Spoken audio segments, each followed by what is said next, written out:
The train's brakes screeched against iron rails as Catherine Hartford stepped onto the platform in Cheyenne, Wyoming territory.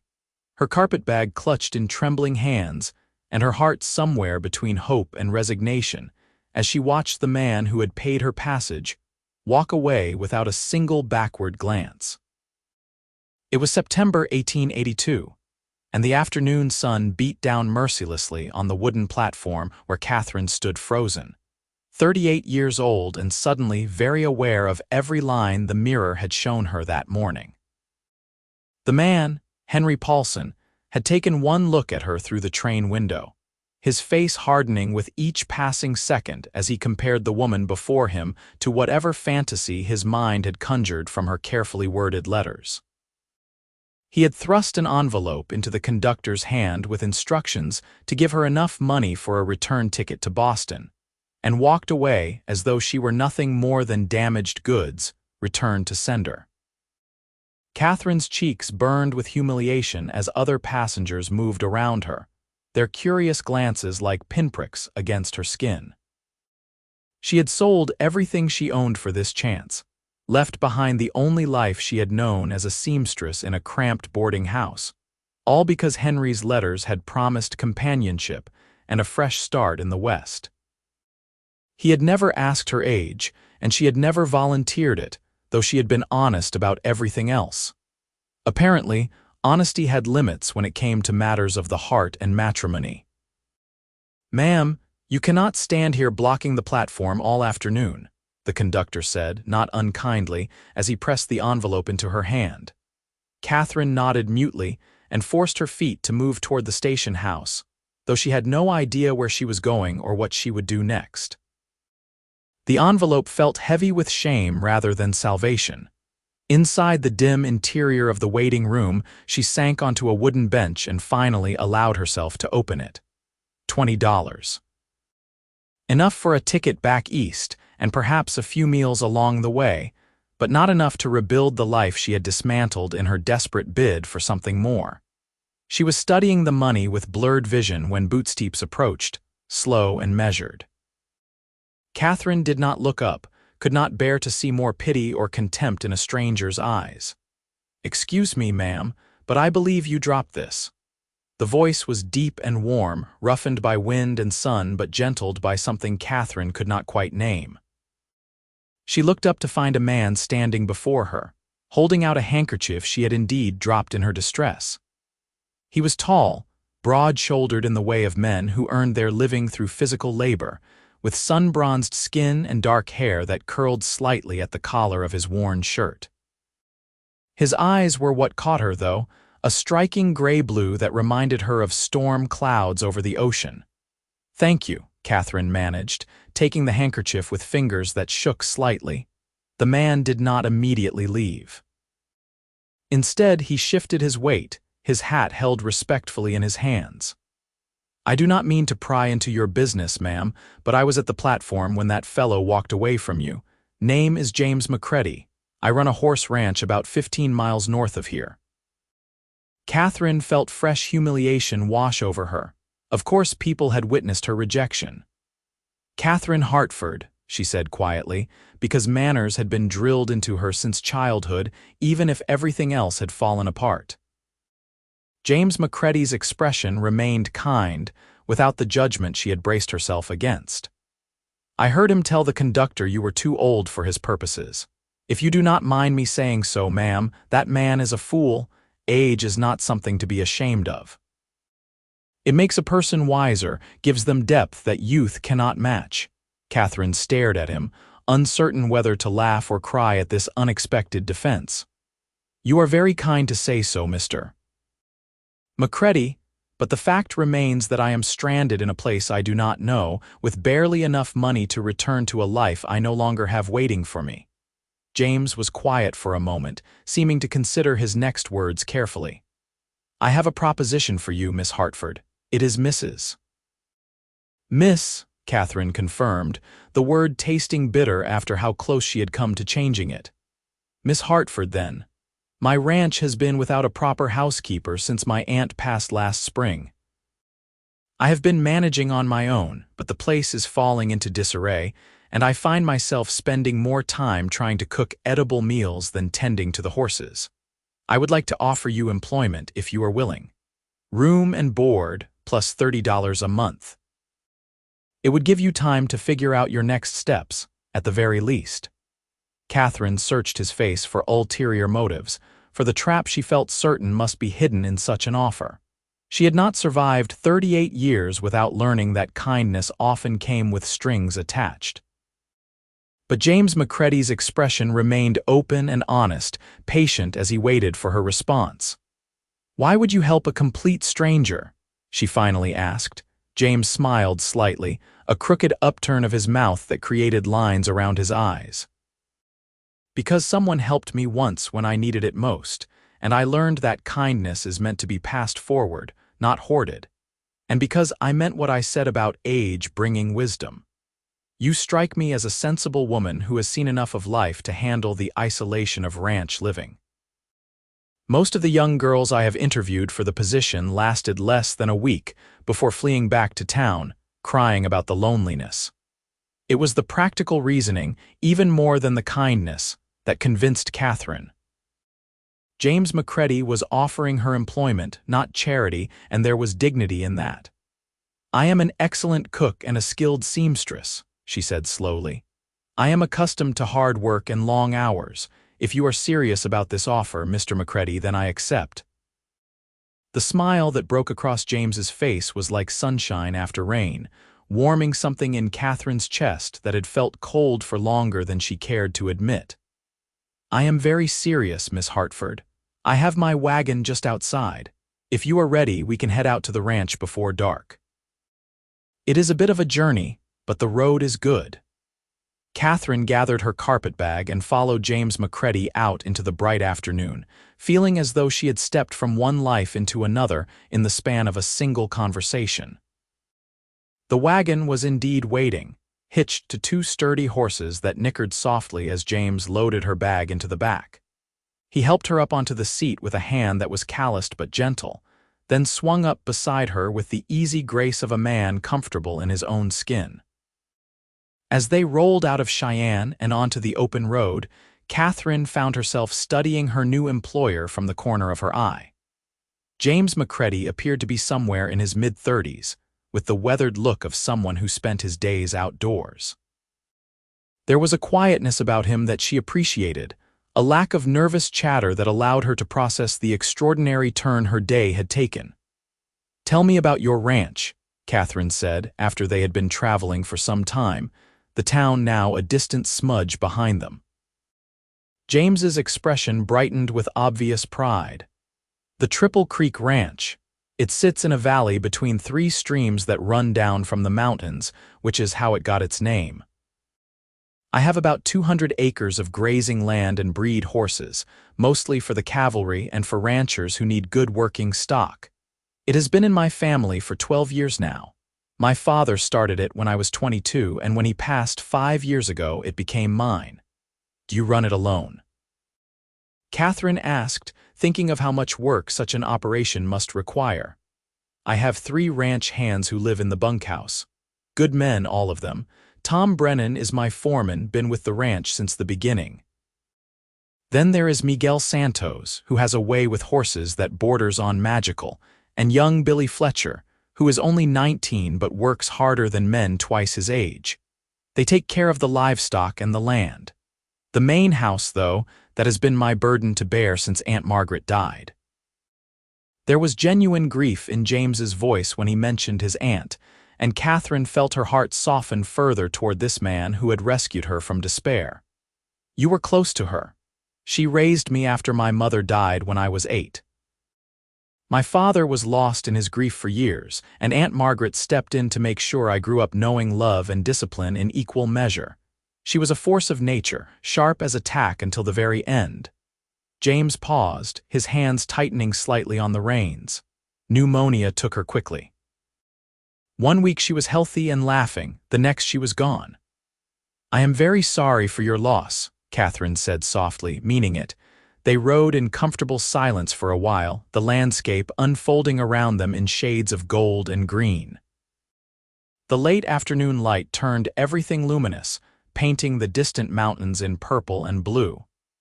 Catherine had never seen country like this, so vast and open that it made her feel both insignificant and strangely free. Boston had been all narrow streets and crowded buildings, the sky a distant stripe between rooftops. Here, the sky went on forever. "What made you answer an advertisement for a mail-order bride?" James asked eventually, his tone curious rather than judgmental.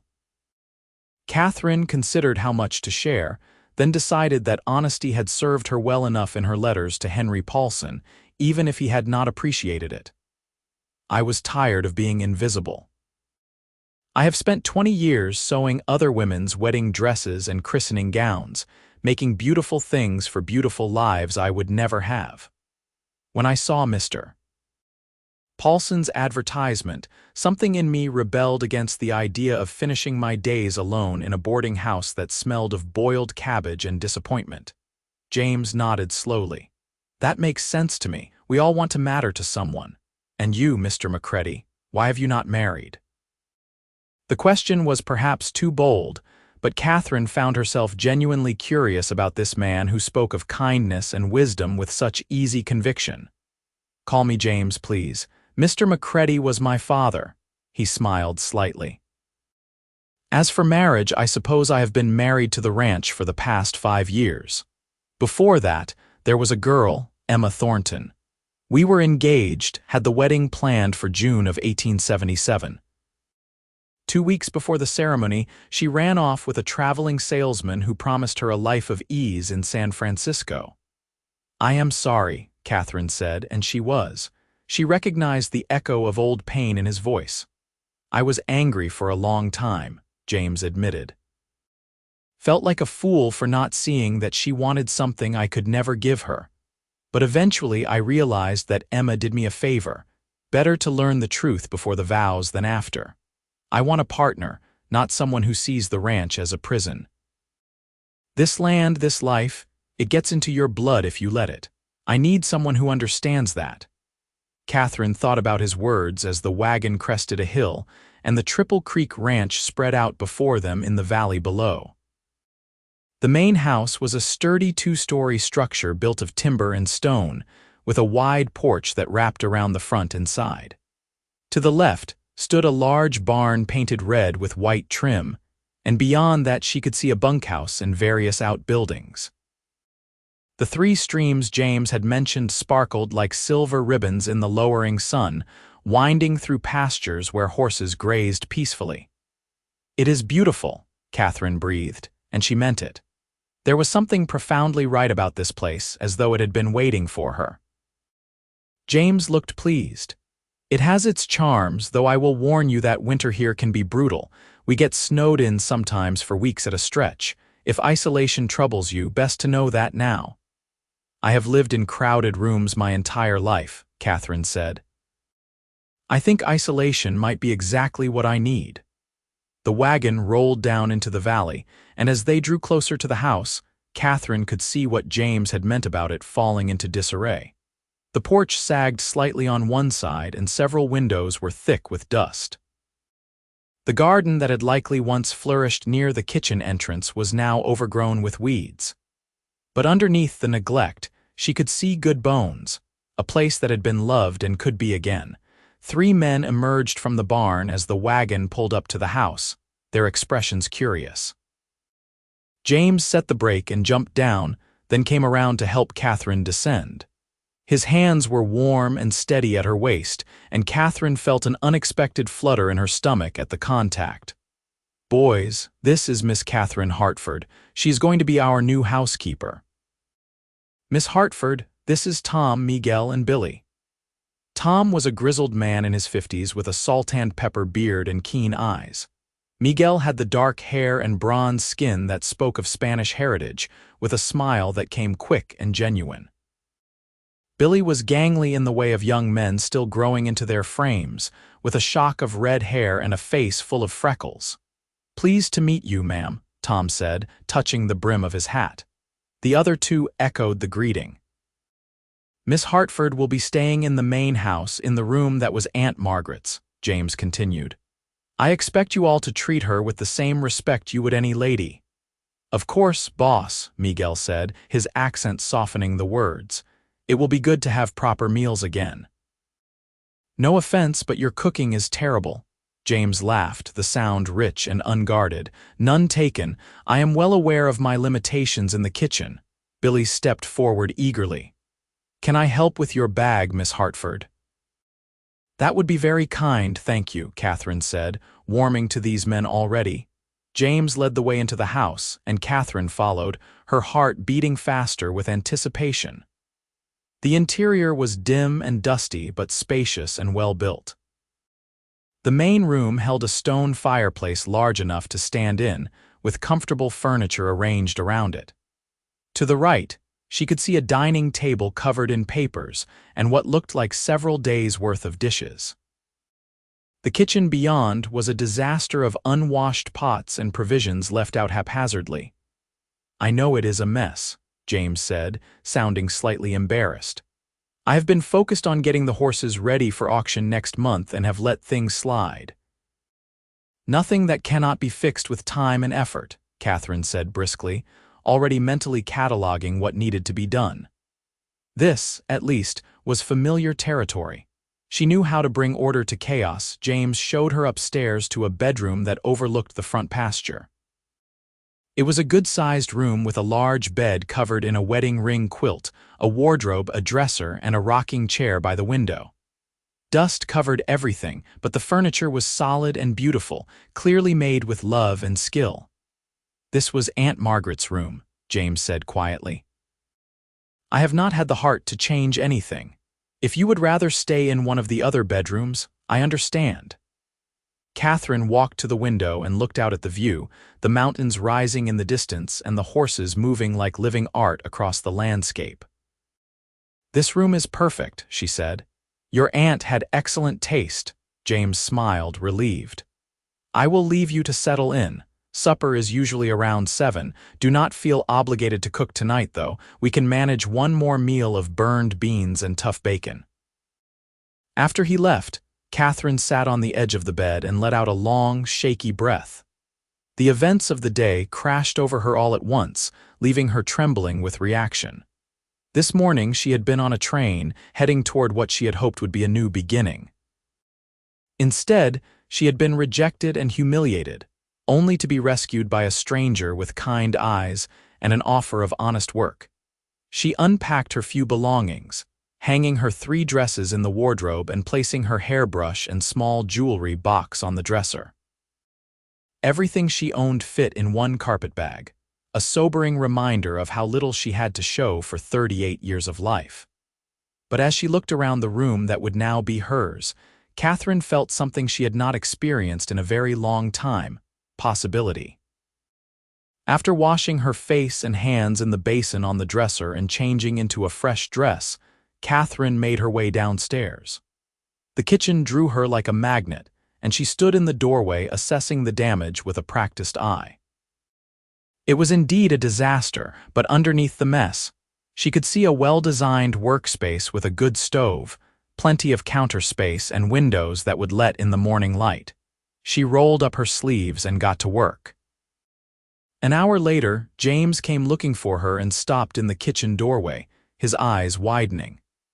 Catherine had washed every dish, pot, and pan, scrubbed the counters and table, and swept the floor. A pot of stew was simmering on the stove, filling the house with savory aromas, and fresh biscuits were baking in the oven. "Miss Hartford, you did not have to do all this tonight," James said, though he looked pleased rather than upset. "I needed something to do with my hands," Catherine admitted. "And I could not stand looking at that mess any longer. Besides, you hired me to be your housekeeper. I might as well start earning my keep." James leaned against the doorframe, watching her work with an expression she could not quite read. "You are remarkable, you know that." Catherine felt heat rise to her cheeks. "I am simply doing my job." "No," James said quietly. "Most women who had been through what you experienced today would be upstairs crying, not down here cooking supper for a house full of strangers. That takes strength." Before Catherine could respond, the back door opened and Tom, Miguel and Billy trooped in, drawn by the smell of food. Their faces lit up when they saw the transformed kitchen and the meal waiting. "Lord have mercy," Tom breathed. "Is that actual stew with vegetables and everything?" "And biscuits," Billy added reverently. "Real biscuits, not those rocks the boss makes." "Hey now," James protested, but he was laughing. "My biscuits are not that bad." "Yes, they are, boss," Miguel said cheerfully. "They are exactly that bad." Catherine found herself smiling at their easy camaraderie as she dished up bowls of stew and set the basket of biscuits on the table. The men ate with focused intensity, pausing only to heap praise on the meal. It was the best kind of compliment, the silent appreciation of hungry men faced with good food. After supper, Tom, Miguel, and Billy headed back to the bunkhouse, their bellies full and their spirits high. Catherine began washing the dishes, but James appeared at her elbow with a towel. "I will dry," he said simply. They worked in comfortable silence, and Catherine found herself acutely aware of James's presence beside her. He was a large man, but he moved with care in the kitchen, drying each dish thoroughly before stacking it on the shelf. His shirt sleeves were rolled up, revealing forearms corded with muscle and scattered with old scars that spoke of a life lived physically. "You have done this before," Catherine observed. "Aunt Margaret insisted I learn." She said no man should be helpless in his own house, that domestic skills were survival skills, not women's work. James smiled at the memory. She was ahead of her time in a lot of ways. "She sounds like she was an extraordinary woman." She was. James set down the plate he had been drying and turned to face Catherine. "I want you to know that what I said at the station, about age bringing wisdom, I meant that. You have a quality about you, a steadiness that I suspect comes from facing life head-on rather than running from it. Henry Paulson was a fool to walk away, and his loss is my gain." Catherine's breath caught at the sincerity in his voice. "You do not even know me, James." "I know enough," he said. "I know you did not fall apart when your world collapsed today. I know you thanked me for a dropped handkerchief, even though you were heartbroken. I know you rolled up your sleeves and turned a disaster of a kitchen into a home in the space of an hour. That tells me everything I need to know about your character." They stood looking at each other in the lamplight, and Catherine felt something shift between them, a recognition that went deeper than words. This man saw her, truly saw her, in a way no one had in longer than she could remember. "I should turn in," Catherine said finally, though part of her wanted to stay in this kitchen forever, suspended in this moment of connection. "Tomorrow I want to start on the rest of the house." "Sleep well, Catherine," James said, and the way he spoke her name with that slight roughness in his voice sent warmth spreading through her chest. Catherine woke the next morning to sunlight streaming through the windows and the unfamiliar sound of silence. In Boston, mornings had meant the clatter of the city waking up, vendors calling their wares and carriages rattling over cobblestones. Here, there was only birdsong and the distant whinny of horses. She dressed quickly and made her way downstairs, determined to have breakfast ready before the men started their day. She found the kitchen already occupied. James stood at the stove, attempting to fry eggs with little success. The smell of burned coffee filled the air. "Let me," Catherine said, gently moving him aside. James surrendered the spatula with obvious relief. "I was trying to surprise you with breakfast. That went about as well as most of my cooking attempts." Catherine rescued the eggs and started fresh, moving efficiently through the familiar rhythms of preparing a meal. Within 20 minutes, she had platters of perfectly fried eggs, bacon, and pancakes ready, along with a fresh pot of coffee that actually smelled appealing. The men ate with the same enthusiasm they had shown at supper, and Catherine felt a deep satisfaction in feeding them. There was something primal and good about providing sustenance, about transforming raw ingredients into comfort and nourishment.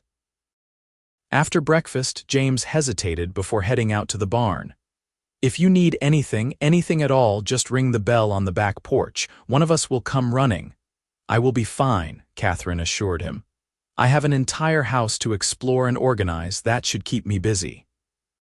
She spent the day working through the house room by room, washing windows until they sparkled, beating dust from rugs, and polishing furniture until the wood glowed.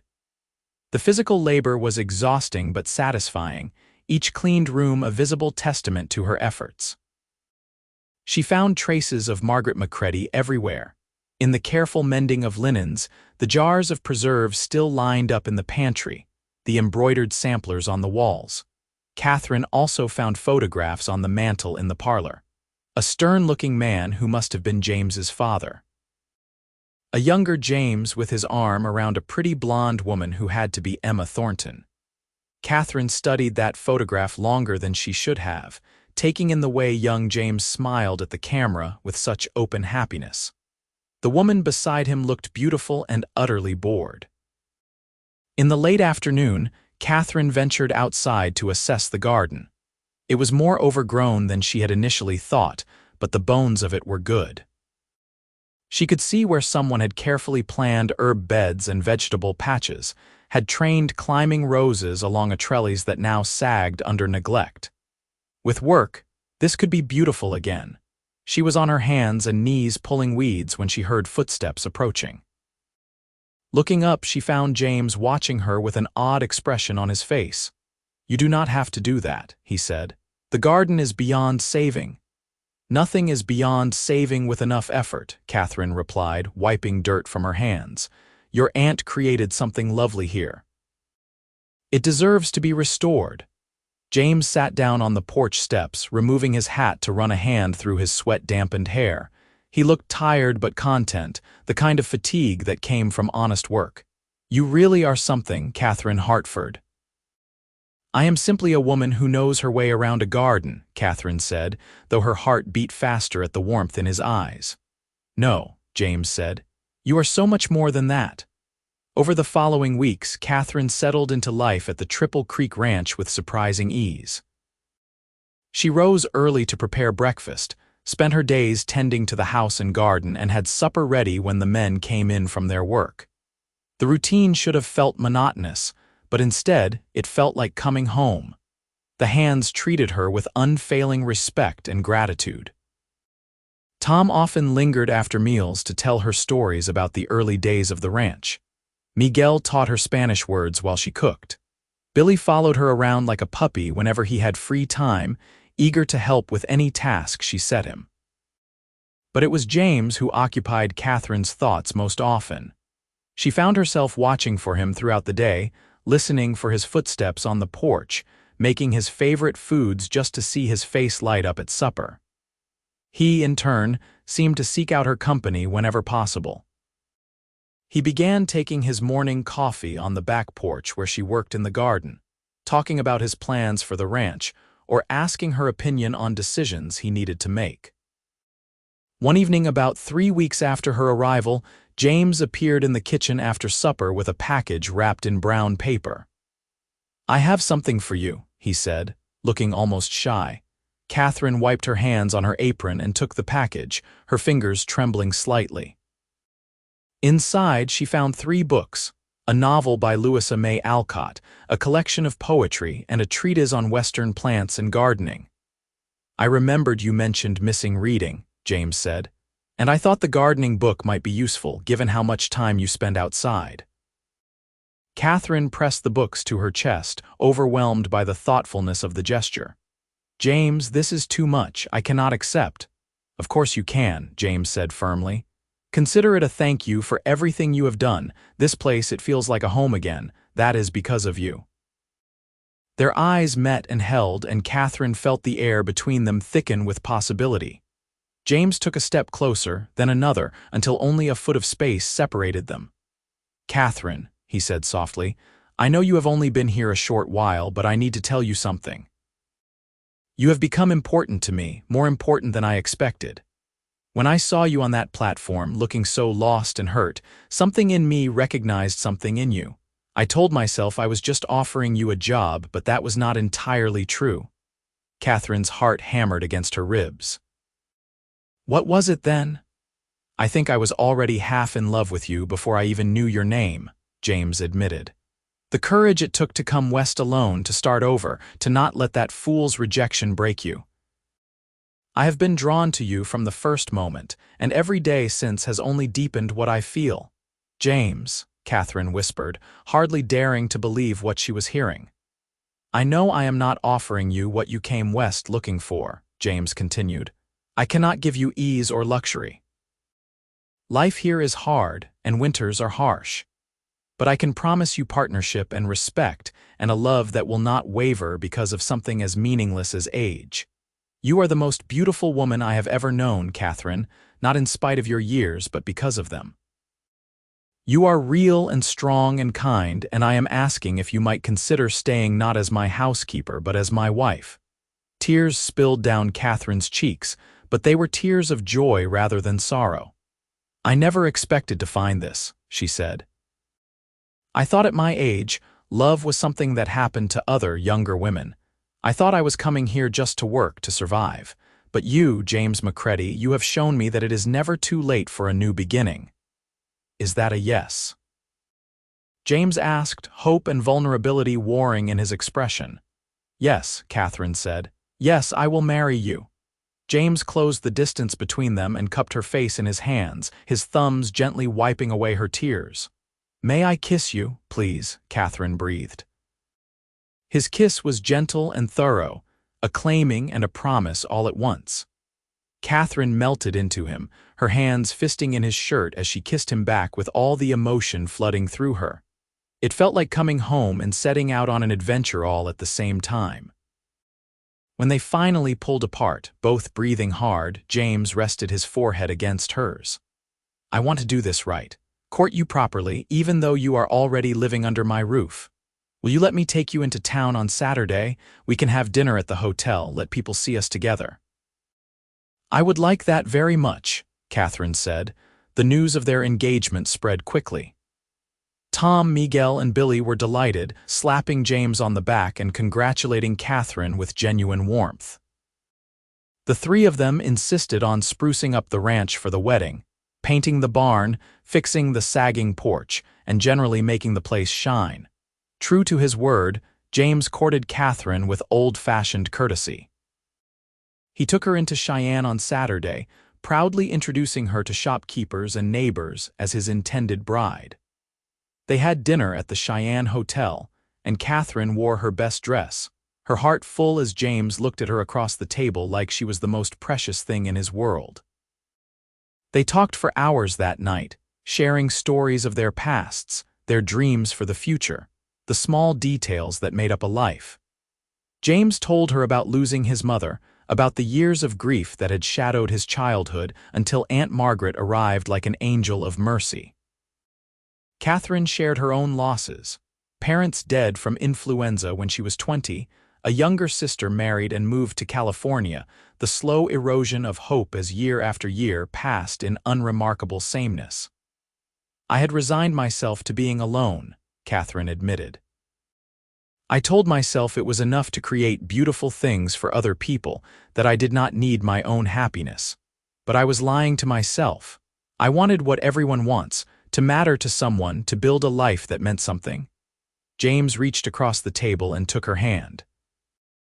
You matter to me, Catherine. You matter more than I have words to express. They were married 6 weeks later in the small church in Cheyenne, on a crisp October morning with golden leaves swirling in the air. Catherine wore a dress she had made herself from cream-colored silk, with delicate lace at the collar and cuffs. James looked impossibly handsome in a new suit, his eyes never leaving her face as she walked down the aisle alone, no one to give her away but herself. Tom stood as James's best man, gruff and emotional in equal measure. Miguel and Billy sat in the front pew, grinning from ear to ear. A few townsfolk attended, curious about the mail-order bride who had been rejected and then found love anyway. Let them look, Catherine thought. Let them see what real love looks like. When the minister pronounced them husband and wife, James kissed her with such tenderness that Catherine felt her heart might burst from happiness. This, she thought, this is what I was waiting for all those years.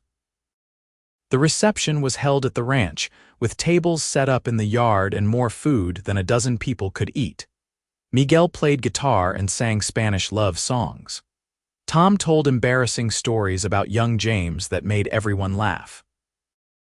Billy presented them with a hand-carved picture frame, his face red with shy pride. As the sun set and the guests began to depart, James took Catherine's hand and led her into the house, up the stairs to the bedroom they would now share. He had moved his things into what had been his aunt's room, transforming it into a space for both of them. "Are you nervous?" James asked gently as he closed the door behind them. "A little," Catherine admitted. "It has been a long time since I let anyone this close." James cupped her face in his hands, his touch infinitely tender. "We have all the time in the world. There is no rush, no expectation. I just want to hold you, to wake up beside you, to start building our life together." They undressed shyly, helping each other with buttons and laces, and when they finally came together in the big bed under the wedding ring quilt, it was with laughter and tenderness, and a passion that surprised them both. Catherine had feared that her body, marked by age and time, would be a disappointment. But James worshipped every line and curve, murmuring words of love and desire that made her feel beautiful in a way she never had before. Afterward they lay tangled together, Catherine's head on James's chest as his fingers traced lazy patterns on her back. "I love you," he said into the darkness. "I will love you every day for the rest of my life." "I love you too," Catherine whispered back. "Thank you for seeing me when I felt invisible. Thank you for believing that age makes us wiser rather than less worthy." "Age has made you perfect," James said. "Every year, every experience, everything that brought you to that train platform, it all shaped you into the woman I need. The woman I choose, the woman I will love until my last breath." Catherine tilted her face up to kiss him, slow and deep, and felt a rightness settle into her bones. This was where she belonged. This man, this ranch, this life they would build together. It had taken 38 years to find her way home, but she was here now, and she was never leaving.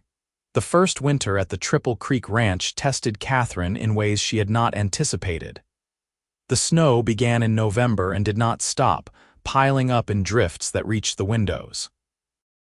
James had not exaggerated about the isolation. For weeks at a time, they were cut off from town, with only each other and the ranch hands for company. But Catherine discovered she did not mind.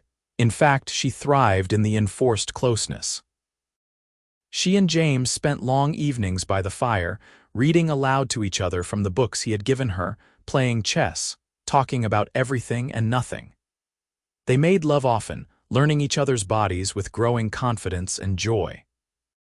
Catherine had never imagined that physical intimacy could be so fulfilling, so utterly free of shame or awkwardness. During the day, she kept the house warm and welcoming, cooked hearty meals to sustain the men through their cold work, and planned improvements for spring. She sketched out an expanded garden, dreamed of chickens and maybe a milk cow, imagined children running through the rooms that now felt so full of possibility, children. At 38, Catherine had assumed that door was closed to her. But one morning in late January, she woke feeling queasy and strange. The feeling persisted for days, accompanied by a tenderness in her breasts and an overwhelming fatigue. She said nothing to James at first, afraid to hope, afraid of disappointment. But when her monthly bleeding failed to arrive, Catherine could no longer deny what her body was telling her. She was pregnant. The realization left her shaking with equal parts joy and terror. She was not young, and childbirth was dangerous even for women in their 20s. But when she placed her hand over her still flat stomach, Catherine felt a fierce protectiveness surge through her. This child, this impossible gift, was already loved beyond measure. She told James that night after supper, stumbling over the words in her nervousness. "I have news. I believe I am fairly certain that I am with child." James went very still, his eyes searching her face. "Truly, truly," Catherine confirmed. James let out a whoop of joy that probably echoed all the way to the bunkhouse. He swept Catherine into his arms, spinning her around before gently setting her back on her feet, his hands immediately moving to her stomach. "We are having a baby," he said wonderingly. "Catherine, we are having a baby." "Are you happy?" Catherine asked, needing to hear him say it. "Happy does not begin to cover it," James said, his eyes bright with unshed tears. "You have given me everything, Catherine, a home, a partner, and now a child. I am the most fortunate man alive." They held each other in the kitchen, swaying slightly, lost in the magnitude of the moment. "I am frightened," Catherine admitted. "I am not young, James, the risks." "I know," James said seriously, "but we will face them together. I will not let anything happen to you, Catherine. You are my whole world." The pregnancy was not easy. Catherine suffered through months of morning sickness that often lasted all day. Her body ached in new and uncomfortable ways. But James was steadfast in his support, bringing her tea in bed, taking over kitchen duties when the smell of cooking made her ill, holding her hair back when she was sick. As winter gave way to spring, Catherine's belly began to swell, visible proof of the life growing inside her. She could not stop touching it, marveling at the flutter of movement that eventually became unmistakable kicks and rolls.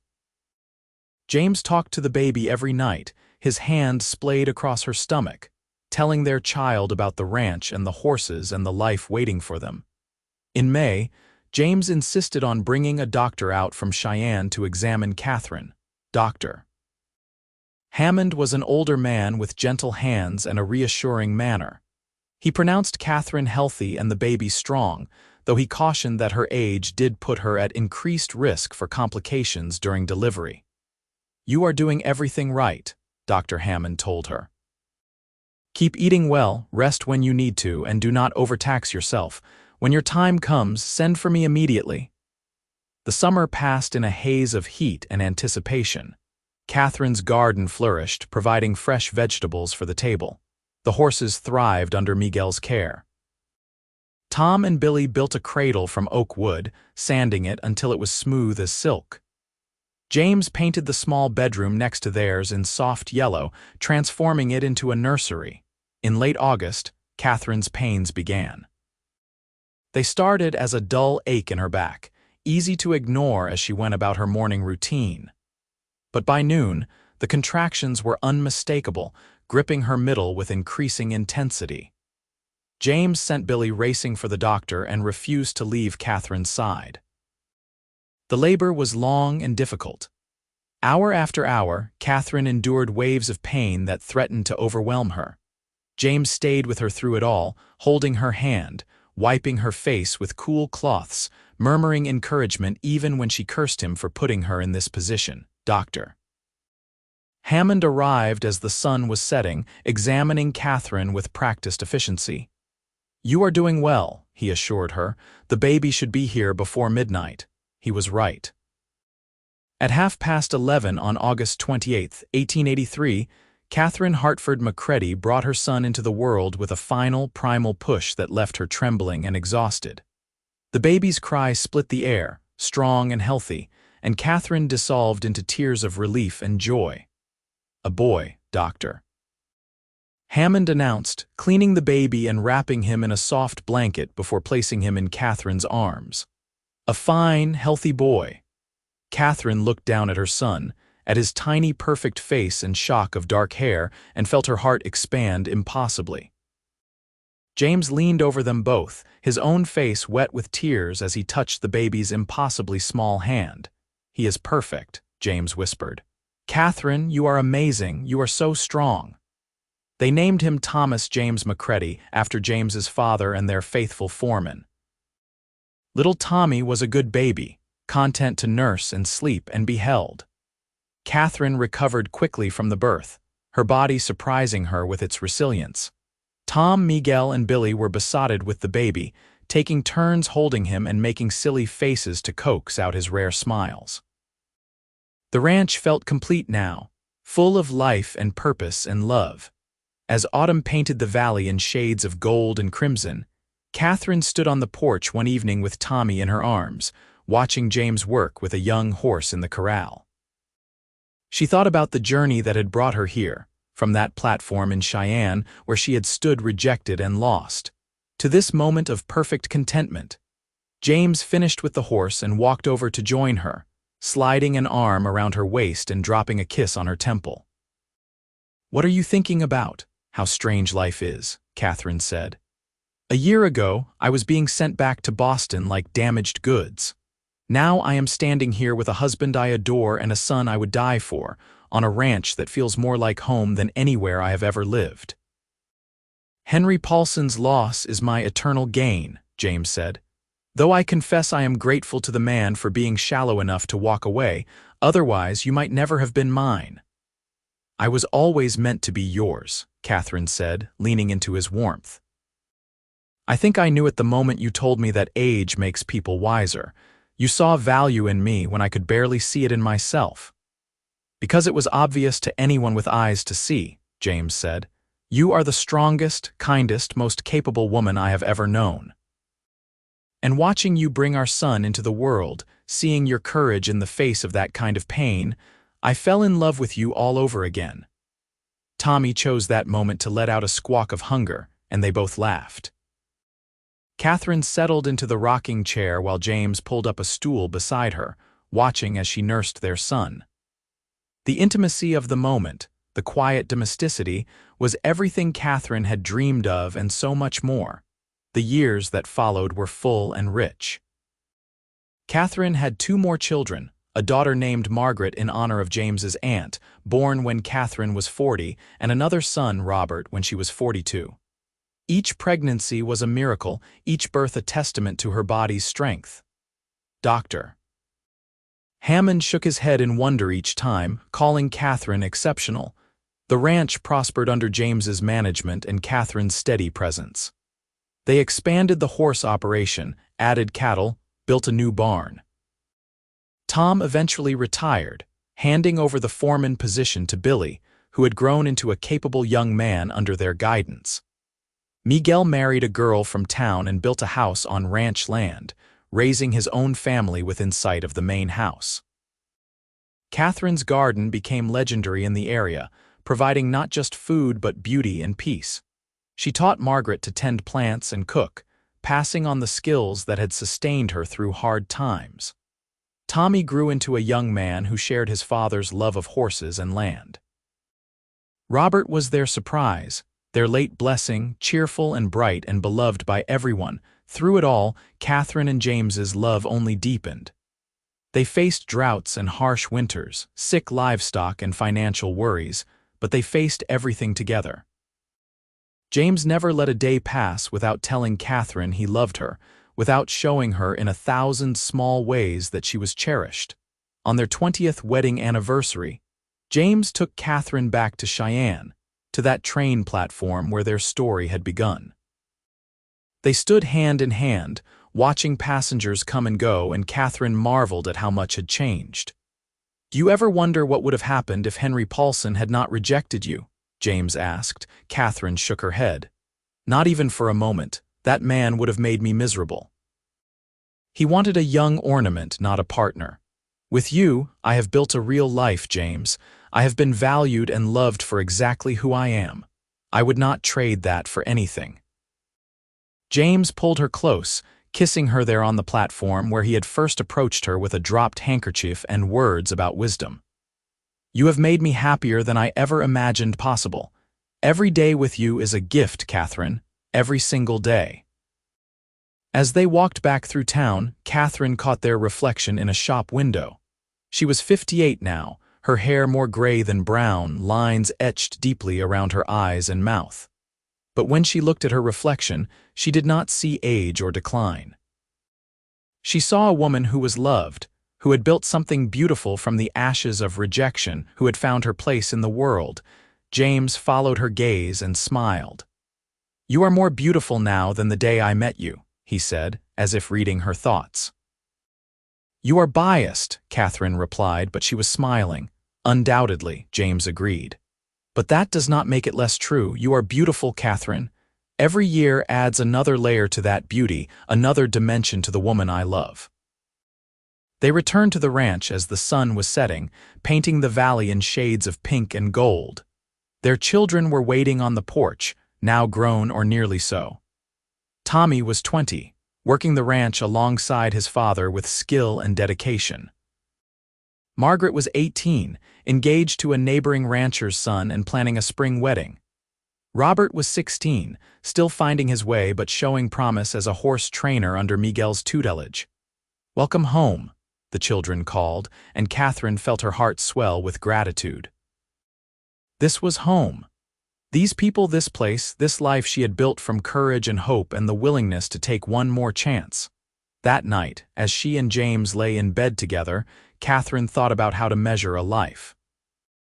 Not in years or accomplishments, but in moments of connection, in love given and received, in the courage to keep beginning again even when the world says you are too old or too worn or too late.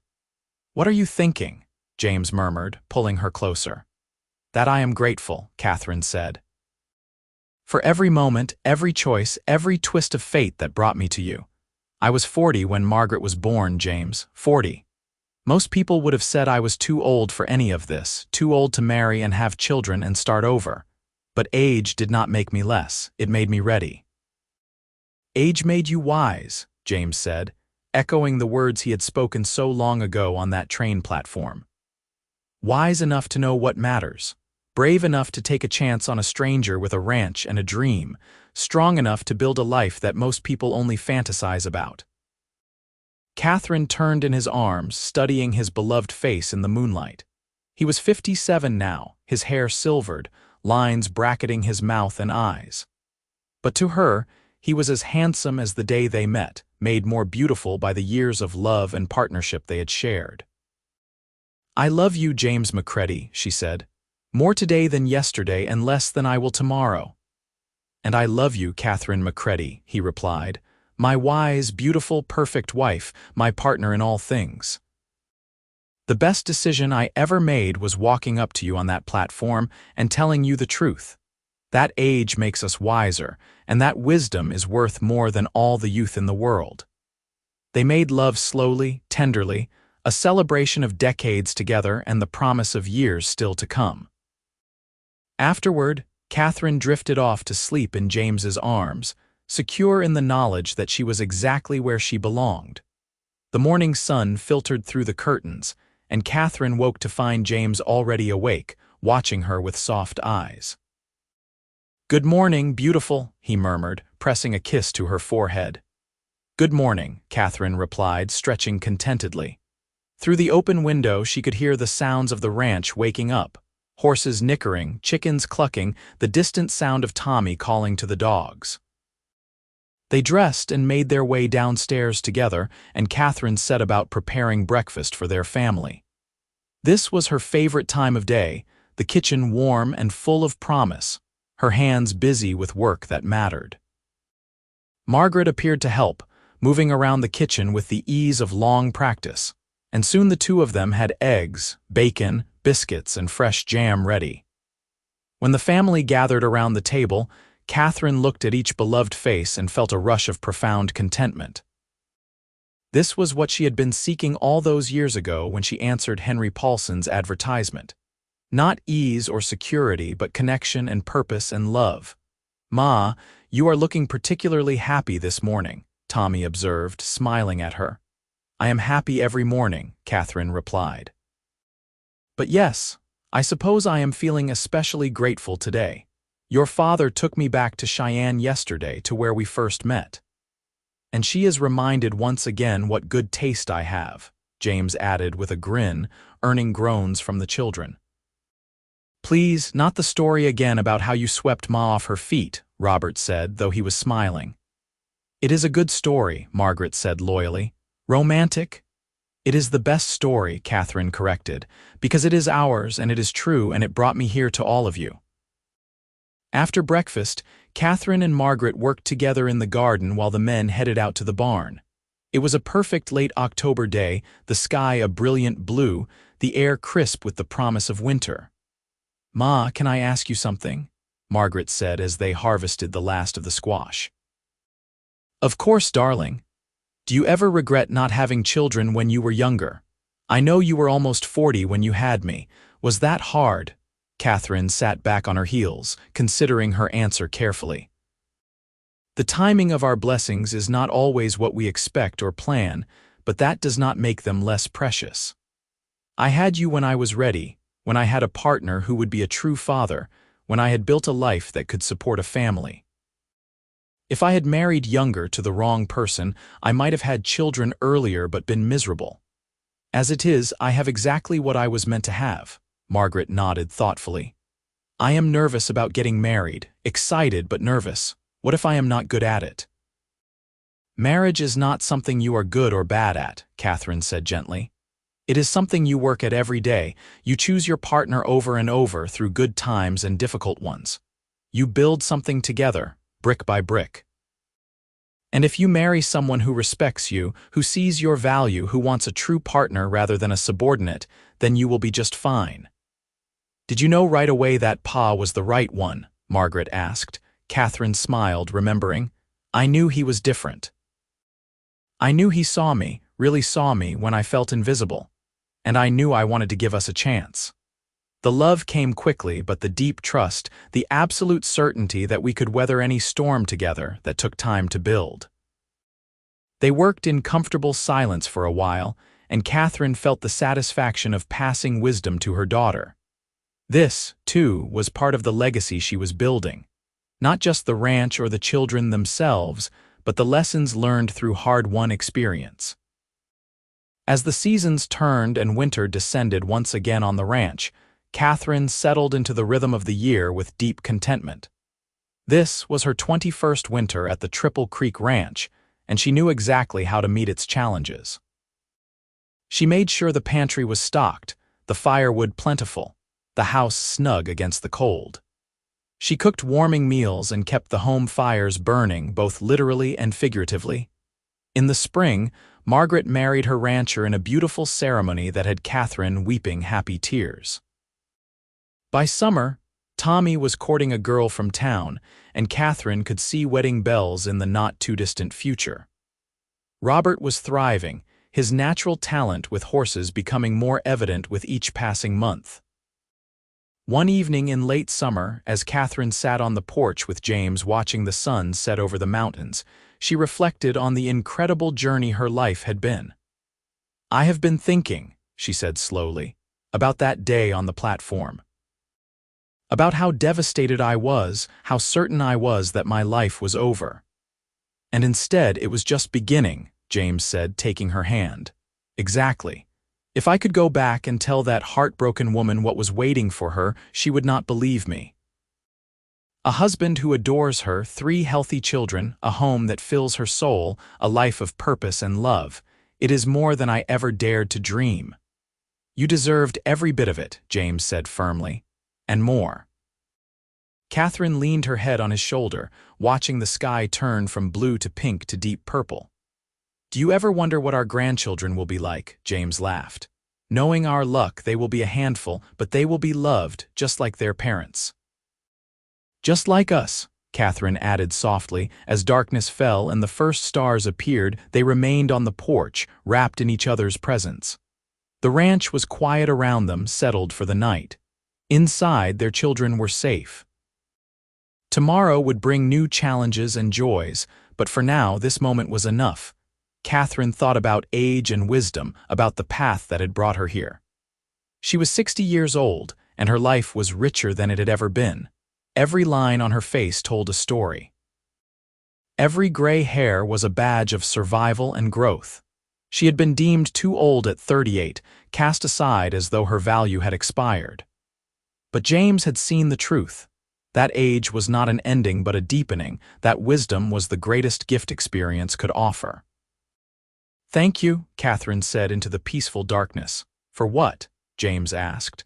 For believing in me when I had stopped believing in myself. For seeing value where others saw only liability. For loving me exactly as I am. James turned to face her, his hands framing her face with infinite tenderness.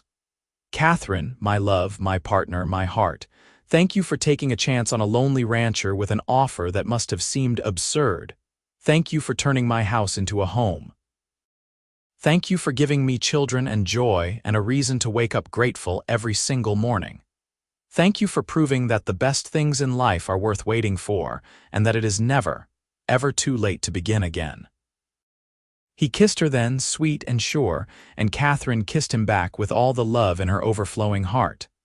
This was her life, hard-won and deeply cherished. This was her story, written in courage and sealed with love. And it was perfect.